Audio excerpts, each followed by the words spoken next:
자, 1절에 내가 내 파수하는 곳에 서며 성루에 서리라. 그래서 파수하는 곳이나 성루는 같은 의미입니다. 같은 의미를 강조하는 것이죠. 파수나 성루나 적이 침입하는가 감시하는 곳이죠. 그가 내게 무엇이라 말씀하실는지 기다리고 바라보며 나의 질문에 대하여 어떻게 대답하실는지 보리라. 내게 무엇이라 말씀하실지 어떻게 대답하실지 이것도 같은 표현이죠.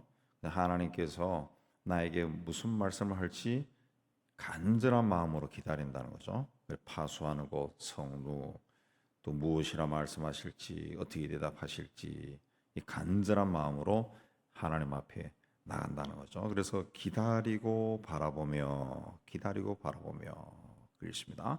사람들이 잘 믿는 것처럼 보이다가도 막상 어려운 일이 닥치고 위기에 처하게 되면은 이 사람의 손을 구합니다. 사람의 지혜를 찾아다니고 사람의 도움을 구하고 하나님을 바라보지 않는데 하박국은 무엇라 말씀하실지 어떻게 대답하실지 기다리고 바라본다 그랬습니다. 끝까지 간절하게 하나님 앞에 나가겠다 그런 의지입니다.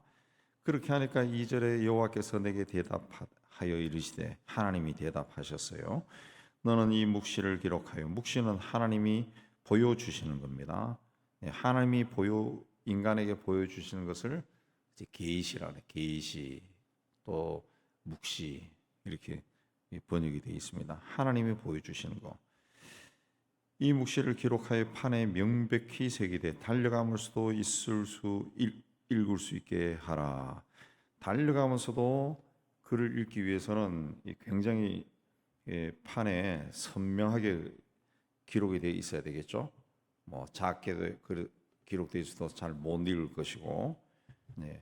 달려가면서도 볼 수 있을 정도로 명백하게 새겨라, 읽을 수 있게 해라. 그것이 뭡니까? 이 묵시는 때가 있다, 정한 때가 있다. 하나님의 일은 때가 있다는 거죠. 종말이 속히 이르겠고 결코 거짓되지 않을. 네. 이 속히 이른다 하는 말도 하나님의 때입니다. 네, 우리가 생각할 때는 지금 일어나야 되지만 하나님의 때는 그게 아니죠. 하나님의 관점에서 봤을 때 속히 이르겠고 결코 거짓되지 아니하리라. 거짓되지 않다는 것은 반드시 이루어진다. 반드시 이루어진다. 비록 더딜지라도 기다리라. 지체되지 않고 반드시 응하리라. 더딜지라도 기다려라. 네. 하나님 편에서 봤을 때는 속히 이루어지는 건데 인간들이 봤을 때는 더디다는 거죠.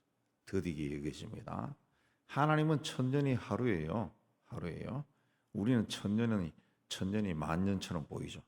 근데 하나님의 약속은 기다려야 돼.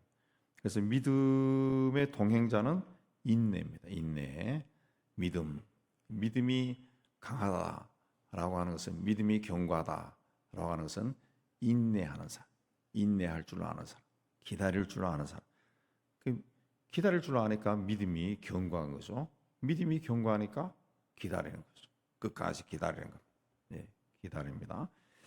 그러니까 하박국에게 하나님 하신 말씀이 뭡니까? 왜 저 악한 사람들을 심판하지 않습니까? 그 이야기입니다. 하나님께서 왜 저 악한 자들이 악한 일을 하도록 내버려 두십니까?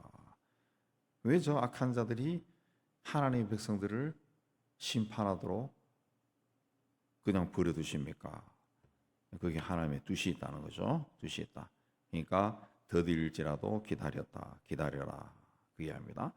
4절에 보면은 보라 그 마음은 교만하여 그 속에서 정직하지 못하나 의인은 그 믿음으로 말미암아 살리라. 유명한 말씀이죠. 의인은 믿음으로 산다. 의인은 믿음으로 산다. 그 올바른 길로 걸어가는 사람은 믿음으로 사는 사람이다. 믿음으로 산다고 하는 것은 올바른 길로 걸어가는 거예요. 하나님 보시기에 올바른 길로 걸어가는 사람이 믿음으로 사는데, 그럼 여기서 믿음의 반대는 뭐냐? 믿음의 반대는 불신이 아닙니다. 믿음의 반대는 불신이 아니라 교만입니다. 교만. 그의 마음은 교만하여 속에서 정직하지 못하나. 정직하지 못한다는 것은 하나님 앞에 올바르지 않다는 거죠. 의인은 믿음으로 말미암아 살리라. 그렇습니다. 믿음으로 사는 사람은 하나님을 바라보는 거죠. 더딜지라도 하나님이 반드시 하신다. 그 믿음으로 기다리는 거죠. 그러나 교만한 사람은 자기를 바라보는, 자기를 믿는 사람이죠. 자기가 가진 힘을 믿는 사람이 교만입니다. 믿음은 하나님을 바라보고 하나님을 의지하는 것이고, 교만은 자기를 의지하는, 자기가 가지고 있는 힘, 물질, 권력, 지식, 자기의 인간관계 이런 것들을 의지하는 사람, 하나님이 없는 사람이 교만해. 교만. 성경에서 교만은 자기를 믿는 사람이다. 하나님이 아닌 자기를만. 믿음은 하나님을 의지하는 사람. 5절에 그는 술을 즐기며, 여기서 그는 이제 바벨론입니다. 술을 즐기고 거짓되고 교만하여 자기 가만히 있지 아니하고 서울처럼 자기 욕심을 넓히고 사망 같아서 족한 줄을 모르고 자기로 여러 날을 모으며 여러 백성을 모으나니. 그래서 이런 사람은 6절에 화 있을진저, 화가 있다. 하나님의 저주가 있다.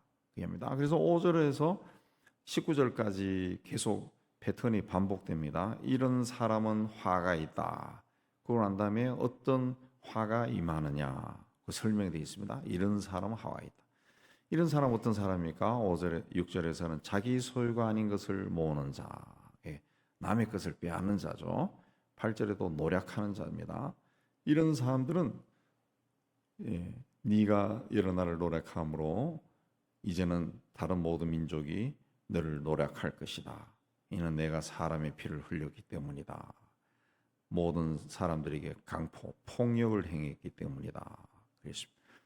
6절 이하에 보면은 화 있을진저에 나오는 사람들의 패턴이, 그러니까 하나님이 싫어하는 사람, 하나님이 싫어하는 사람, 옛날이나 지금이나 하나님이 싫어하는 사람, 이런 사람은 자기 소유가 아닌 것을 모으는 자.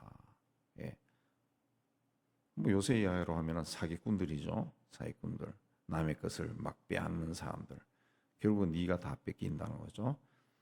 9절에 재앙을 피하기 위하여 높은 데 깃들이려 하며 자기 집을 위하여 부당한 이익을 취하는 자에게 화 있을진저. 그랬습니다. 높은 데 깃들려 했다라고 하는 것은 바벨론이 전쟁에서 약탈난 그 재물로 높은 성을 쌓아서 자기들을 보호하려고 했다. 부당한 이익을 취했다. 부당한 이익, 폭력과 또 사기를 이용해서 남의 것을 취했다는 거죠. 그렇게 해서 10절에 많은 민족을 멸했다는 거죠. 우리나라에 그 천문학적인 사기 사건이 자주 발생하는데, 그렇게 하면은 결국은 굉장히 많은 사람들이 집안이 망해버리잖아요. 해를 끼치죠. 몇천 명, 몇만 명, 어떤 경우는 막 몇만 명이 물려가지고, 그렇죠. 요즘 사기 사건은 막 조 단위로 나가니까, 그러니까 몇만 명이 그냥 집안이 막 파산해버려. 그렇게 많은 민족을 멸한 것이 결국은 내 집에 욕을 부리며 내 영혼에게 죄를 범하는 것이다. 그런 사람이 화가 있다. 담에서 돌이 부르짖고 집에서 들보가 응답하리라. 그랬습니다. 돌들이 막 소리 치른다는 거죠. 억울해서. 12절에 피로 성읍을 건설하고 불의로 성을 건축하는 자에게 화 있을진저. 피로 성읍을 건설하고 불의로 성을 건축한다. 전쟁에서 포로들을 잡아와서 포로들로 하여금 성을 짓는 거죠. 성을 짓는 거죠. 그리고 거기 있는 건축 자재들도 다 뺏어온 겁니다. 뺏어온 겁니다. 유럽에 있는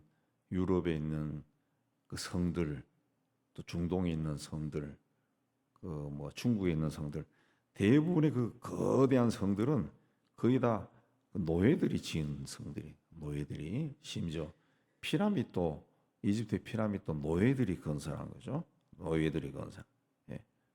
그렇게 성들이 지금 거기 사는 사람이 있습니까? 없어요. 다 망해버렸죠. 다 망해버렸어요. 민족들이 불탈 것으로 수고하는 것과 나라들이 헛된 일로 피곤하게 만드는 것이 만군이 여호와께로 마음에 아니냐. 이는 물이 바다를 덮은같이 여호와의 영광을 인정하는 세상에 가득한 하나님의 공의가 세상에 이루어진다. 15절에 이웃에게 술을 마시게 하되 자기 분노를 다하고 취하게 하고 하체를 드러나는 자에게 화 있을진저. 이웃에게 술을 마시게 한다. 이 비유적인 표현인데 자기들처럼 멸망의 길을 가게 만든다는 겁니다. 악한 일에 동참시킨다는 거예요. 악한 일에 동참시킨. 그런 사람은 화 있다. 화 있다. 그렇습니다.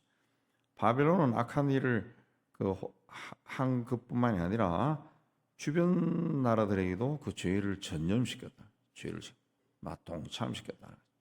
그래서 우리는 살아가면서 그 악한 일에, 죄된 일에 동조를 해서는 안 됩니다. 이게 가장 쉽게 넘어갈 수 있는데 내가 친한 사람이 하면은 나도 모르게 말려 들어가거든요.